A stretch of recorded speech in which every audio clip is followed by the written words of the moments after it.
¿En qué piensas cuando escuchas la palabra Puerto Rico? Quizá lo primero que se te venga a la mente es que es una isla caribeña, o bien lo relaciones con exponentes del reggaetón como Don Omar, Daddy Yankee o Bad Bunny. Sin embargo, Puerto Rico es mucho más que eso y tiene una historia interesante que lo conecta a América Latina. Oficialmente es un estado libre asociado, uno de los territorios no incorporados de los Estados Unidos de América. Entonces, ¿cómo se explica su relación con América Latina, con la que comparte elementos como el idioma español y el catolicismo, y, al mismo tiempo, su relación con Estados Unidos, quien actualmente sigue teniendo poder sobre su soberanía? Para poder entender estas complejas influencias y dependencias, es necesario conocer su historia. En este video nos proponemos conocer un poco de la historia de Puerto Rico, en particular la que va de 1870 a 1940. Este periodo es de gran importancia porque abarca los años en que Puerto Rico, quien fuera un territorio de ultramar de la corona española, terminará pasando a jurisdicción de Estados Unidos a partir de la Guerra Hispano-Estadounidense de 1898, sentando las bases del Puerto Rico moderno. Pues bien, comencemos. Puerto Rico es una de las islas que pertenece a las Antillas Mayores. Se localiza entre el Mar Caribe y el Océano Atlántico, al este de la República Dominicana y al oeste de las Islas Vírgenes estadounidenses. Adquirió extremada importancia en el esquema de navegación que se inició a finales del siglo XV entre Europa, África y América. En este contexto geopolítico, Puerto Rico fue siempre la primera isla de las Antillas Mayores en el paso de las flotas hacia puertos caribeños de gran importancia económica, como lo fueron Cartagena de Indias, Veracruz y Portobelo. De tal manera que, como parte del Plan Integral de Defensa del Caribe Español, la isla fue considerada la llave de las Indias. Este detalle marcaría su destino como colonia del Imperio Español entre los siglos XVI al XIX. Más tarde, finalizando el siglo XIX, Estados Unidos, tras la Guerra Hispano-Estadounidense, anexó la isla como parte de los acuerdos con España contenidos en el Tratado de París de diciembre de 1898. Pero ya hemos ido algo lejos. Regresemos un poco. Para tener una visión general de la influencia española en Puerto Rico, revisaremos brevemente lo ocurrido en los siglos que van del XVI al XIX. La economía y la sociedad puertorriqueñas se desarrollaron lentamente durante los primeros 3 siglos de la colonización española. Dada la escasa población de Puerto Rico en el siglo XVIII, el factor de la producción que más escaseaba era la mano de obra, y el recurso que más abundaba era la tierra. Para las haciendas de azúcar y de café que empezaron a formarse a comienzos del siglo XIX, la tierra fue también un factor de producción que se encontraba con mayor facilidad que el capital. La relación entre la tierra, la mano de obra y el capital fomentó regímenes laborales basados en lazos de servidumbre, principalmente el denominado agrego, es decir, mano de obra agrícola residente a la que se permitía cultivar una parcela para su subsistencia con la obligación de dedicar una cuota de tiempo al cultivo comercial del hacendado. Durante el siglo XIX, la sociedad puertorriqueña experimentó una transformación muy importante, de ser una economía básicamente de propiedades pequeñas, dedicada a la producción para la subsistencia, pasó a ser una economía predominantemente señorial, de haciendas de extensión moderada que cultivaban productos de fácil salida destinados a la exportación. Vinculado al mundo capitalista mediante la producción destinada a la exportación, el liberalismo burgués proporcionó a los hacendados las herramientas ideológicas de autoafirmación frente a la dominación colonial española. De este modo, la política del Partido Liberal contribuyó a que naciera un sentimiento nacional puertorriqueño, que fue en aumento a medida que los hacendados adquirieron dominación social y a medida que la relación que surgió en torno al modo de producción de la hacienda empezó a impregnar y unificar toda la estructura social. La oposición política al Partido Liberal surgió del Partido Conservador, que posteriormente se convertiría en el Partido Incondicionalmente Español. Los asentados puertorriqueños utilizaron las presiones políticas y la capacidad de regateo con una metrópoli estructural e internacionalmente débil, con el fin de conquistar el gobierno propio, esto es, una autonomía política y administrativa local bajo el gobierno de España. En noviembre de 1897, España concedió a Puerto Rico un estatuto autonomista. La invasión norteamericana de julio de 1898 tuvo lugar en un momento en que la hegemonía social de la clase hacendada se hallaba establecida de forma clara. La sociedad puertorriqueña, a pesar del sólido apoyo electoral a los hacendados, presentaba una imagen de fragmentación y discordia. En 1898, Puerto Rico se convirtió en una posesión de los Estados Unidos y la naturaleza del poder económico empezó a sufrir un cambio radical. Aunque es indudable que el interés por Cuba era lo principal, está claro que tanto las Filipinas como Puerto Rico se encontraban también dentro de la esfera de los objetivos expansionistas que en aquel tiempo tenían los Estados Unidos. El azúcar es uno de los pocos productos que Estados Unidos no produce en abundancia. Era necesario, pues, conseguir territorios donde se produjera o fueran fuente posible de producción.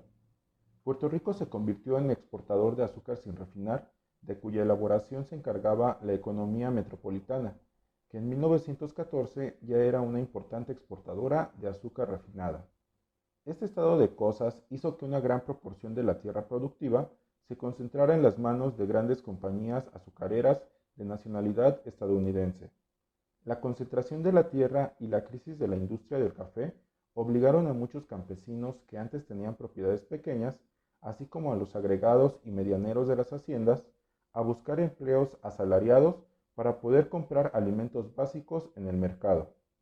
Los artesanos de los centros urbanos experimentaban un proceso de proletarización similar. Al convertirse en tabaqueros proletarizados, los artesanos aportaron a la lucha obrera su tradición de radicalismo y su experiencia organizativa. Tras apuntarse victorias importantes en la lucha económica, en mayo de 1915 los artesanos proletarizados y los trabajadores de las plantaciones decidieron formar un partido socialista cuyo programa iba dirigido claramente hacia una transformación radical de la sociedad. Después de la ocupación estadounidense, se formaron dos partidos políticos, el federal, que representaba a los hacendados y su interés en mantener su frágil hegemonía social, y el republicano, que al principio representaba sobre todo al sector profesional, que pese a haber constituido el ala izquierda del movimiento autonomista durante la dominación colonial española, ofrecía apoyo incondicional a la dominación norteamericana. Las principales aspiraciones de los profesionales se manifestaban en su lucha por organizar la sociedad en términos de la importancia del individuo libre e independiente. El Partido Federal de los Hacendados se transformó en 1904 en el Partido Unión de Puerto Rico, al mismo tiempo que la vieja clase propietaria nacional perdía su batalla defensiva. Aparecieron nuevos tipos de propietarios con el avance progresivo de la economía capitalista de plantaciones. Más adelante, estos propietarios formarían una clase burguesa nativa de naturaleza antinacional. Tanto la burguesía mercantil como la productora de azúcar dependían de las relaciones de mercado con los Estados Unidos y de la formación socioeconómica de plantaciones, cuyo desarrollo era estimulado por la política económica colonial de los Estados Unidos. Una vez que el capitalismo imperialista dependiente hubo consolidado su dominación sobre la economía puertorriqueña, las contradicciones de su estructura y su desarrollo comenzaron a aparecer de un modo más evidente. Estas contradicciones eran manifiestas en ciertos procesos económicos que caracterizaron los años comprendidos entre 1925 y 1940. Entre 1930 y 1940, la población del país aumentó en un 21.1%, mientras que el empleo total aumentó solo en un 1.7%. Es obvio que la crisis en los sectores de producción afectó al empleo, pero el problema del empleo en este periodo va más allá de esto. Tenía sus raíces en el desarrollo mismo del capitalismo dependiente. En el segundo decenio del siglo, las principales industrias de desarrollo capitalista, las de elaboración de la caña de azúcar y el tabaco, ya habían encontrado medios de incrementar la producción sin un aumento de la mano de obra. El programa del Partido Socialista de 1919 sugería que la victoria del socialismo era segura e inevitable, pero a partir de mediados del decenio de 1920, la clase obrera se encontró ante una situación en la cual el mundo señorial continuaba desintegrándose, pero sin que ello significara, como en otro tiempo, una ampliación del proletariado. Los agregados y los peones de las haciendas no se estaban convirtiendo en proletarios, sino en marginados. El movimiento obrero se vio debilitado de varias maneras. Esto motivó una coalición del Partido Socialista con el Partido Pro-Norteamericano de la burguesía antinacional con el fin de participar en el gobierno y al menos poner en práctica medidas concretas que produjeran mejoras inmediatas. En realidad, en los años 30, a pesar de la participación del Partido Socialista en el gobierno, la clase obrera no experimentó, en términos generales, mejoras inmediatas, sino mayor pobreza. El sueño de americanización que albergara el sector profesional a principios de siglo desapareció en medio de la crisis económica del decenio de 1930, agudizada también por la arbitrariedad de la política colonial norteamericana del momento. A pesar de ser un grupo pequeño, el Partido Nacionalista fue el centro de la mayoría de los acontecimientos políticos importantes del decenio de 1930. El desarrollo contradictorio del capitalismo dependiente culminó con el estancamiento de las fuerzas productivas, la reducción proporcional de la renta generada por los sectores de producción de la economía y una caída general del nivel de vida. La unión del pueblo con los profesionales del sector público como sus líderes naturales se erigió en una alternativa política que abarcaba la política clasista. Para los decenios de 1940 y 1950, el capitalismo manufacturero dependiente ya había sustituido al capitalismo rural y transformó la sociedad puertorriqueña. Es en esta transformación donde se engendraron muchos de los procesos, clases y conflictos que caracterizan al Puerto Rico contemporáneo. Como hemos podido observar, la historia de Puerto Rico, que va de 1870 a 1940, la podemos dividir al menos en tres etapas. La primera abarcaría de 1870 a 1898, donde la clase hacendada se va consolidando al tiempo que lucha por una autonomía local bajo la dirección de la corona española. La segunda comprendería de 1898 a 1925. En ella, a partir de la guerra hispano-estadounidense, el capitalismo dependiente se establece en la isla, convirtiendo a Puerto Rico en un territorio productor de azúcar, café y tabaco conforme a las necesidades estadounidenses.